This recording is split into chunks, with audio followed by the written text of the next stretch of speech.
Hi, welcome to my ArcMap tutorial for digitizing a map.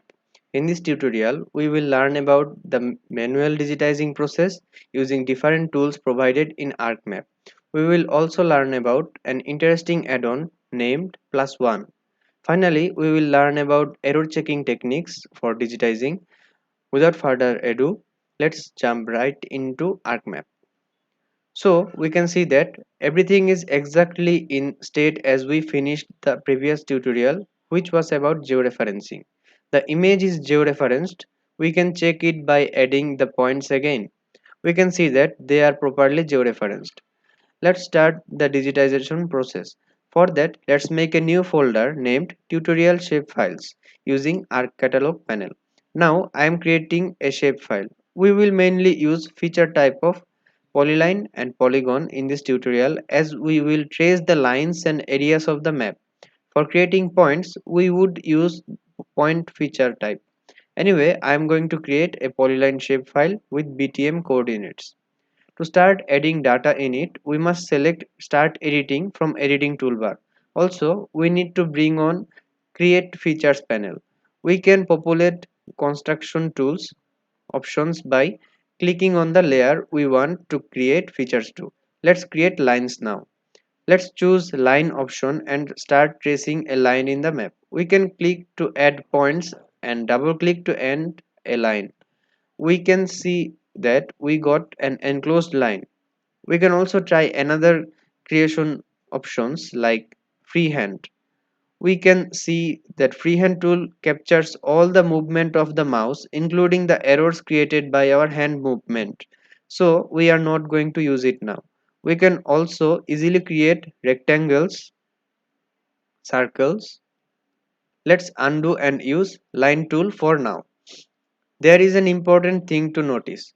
If we hover over an edge, we can see a text appear saying buried lines 1 colon vertex. It is telling us about the snapping option. Because snapping is turned on now, we can get snapping toolbar from here. If we turn off snapping, there may be some errors. For example, I drew a line without snapping, and if we zoom in, we can see there is a small gap. So snapping is our lifesaver here.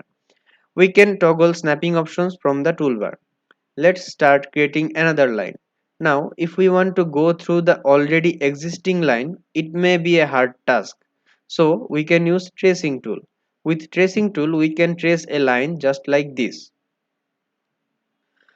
By doing so, it automatically traces all the points in the lines. So, it reduces a lot of errors.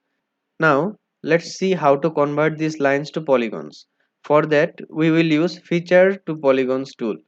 I am putting the lines layer and setting the output. As we used snapping in our work, tolerance can be 0. Let's click OK and see. Now we can see that we have only one polygon. That's because that line was selected when we started the features to polygons tool. So let's deselect the line and run the same tool again. Now it works. Let's start editing again and learn about polygon drawing tools.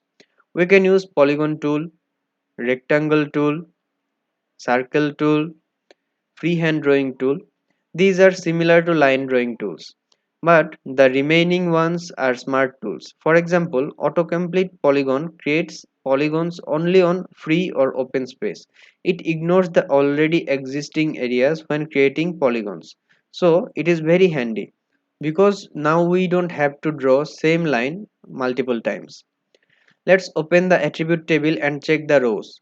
As there are numbers in the map, we want to add numbers to individual polygons too. We can reduce the transparency of the layer. Now we can see the numbers. We can now manually add the numbers like this. Choosing a row will highlight the polygon. Then we can add the number to the row. But it is very cumbersome. So we can make the process easier by using Ctrl plus Enter. If a row is selected and we add the number, then instead of pressing enter, we can press Ctrl plus enter to automatically select the next row in the table.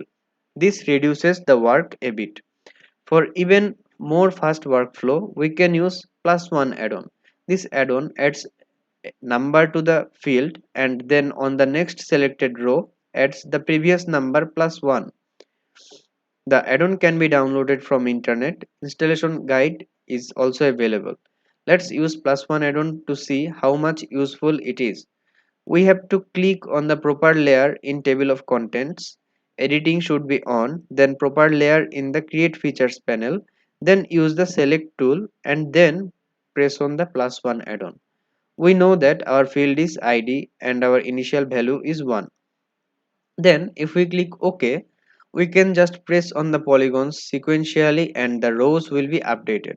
In this way, we can populate the cells very easily. Now let's learn about the error checking techniques. When digitizing a map, there may be some errors. For example, a polygon can overlap the other or there can be some gaps inside. Let's see how to find the overlaps. For that, there is an intentional overlap created here for demonstration purposes. Let's open the intersect tool. We know that it usually takes two or more inputs, but the trick is to use only one input. In that case, it intersects with itself and keeps only the intersected areas. We can see that the intersected areas are shown here.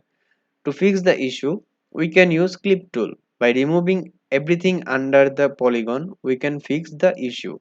This is not the clip tool in the arc toolbox. It is in the editing toolbar. Now let's see how to find gaps. We can see there is an intentional gap in here. Let's use the resolve tool to remove every detail. Then use a black color or any contrasty color for symbology. Now we can see the gaps. We can fill up the gap by using reshape tool in the editing toolbar. There are multiple ways to do a task. We can do whichever we think suits our purpose. I hope you learned something new today. See you in the next tutorial.